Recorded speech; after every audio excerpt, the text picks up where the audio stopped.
कि नहीं होगा, इसलिए मेरी आपसे कुछ शर्तें हैं। तो पहली शर्त में क्या है, स्त्री कहती है कि भाई वर्त तीर्थोपद्यापन ज्ञान यज्ञ दानम मयं सह त्वं यदि कांत कुर्यः वामांगे तदा तुभ्यं जगता वाक्यम प्रथमम कुमारी। ये क्या है, पहला जो वाक्य है स्त्री का, तू अपनी शादी पे मांगी।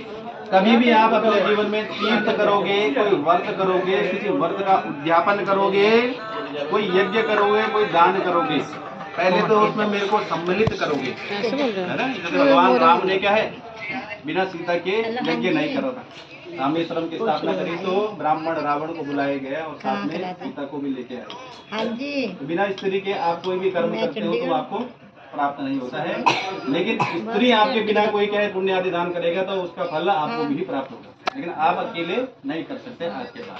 ऐसा विवाह के समय पे कन्या की एक शर्त होती है, मया सह त्वं यदि कांत कुर्या, अगर मेरी इस शर्त को आप क्या है मानते हैं तो मैं आपके वामांगनी बनती हूँ, अन्यथा मैं क्या है एक कुंवारी लड़की ही ठीक हूँ, क्योंकि मेरा जीवन तो वैसे भी ठीक चल रहा है। अगर मैं आपके साथ अगर विवाह कर रही हूँ तो मुझे यह सब चीज चाहिए ही चाहिए। तो आपको मंजूर है? अरे एक इनके पास है। दूसरा वाला अभ्याप्रदानेन रमना पितृश्च कव्यः प्रदानेन पूजयेथा वामांगमेतुज्यं तुरीयं जगता कन्या। अव्य और कव्य, जिस प्रकार से मैं अपने मायके में अपने पितरों का पूजन करती हूँ, अपने देवताओं का पूजन करती हूँ, ऐसा नहीं कि आप क्या है मैं इधर से क्या भगवान नारायण की पूजा करती हूँ, आप यहाँ जाएंगे आप बोलोगे साईं राम की पूजा करना शुरू कर दो।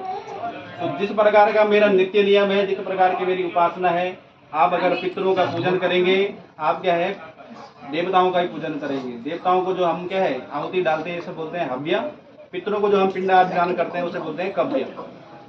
तो आप पहले करते हो चाहे ना करते हो, लेकिन जब मैं आपके साथ में समक्ष में आऊंगी, आपकी सहभागी बनूंगी, तो आपको अपने पितरों का भी क्या है कव्य दान करना पड़ेगा और देवताओं को भी हव्य दान देना पड़ेगा।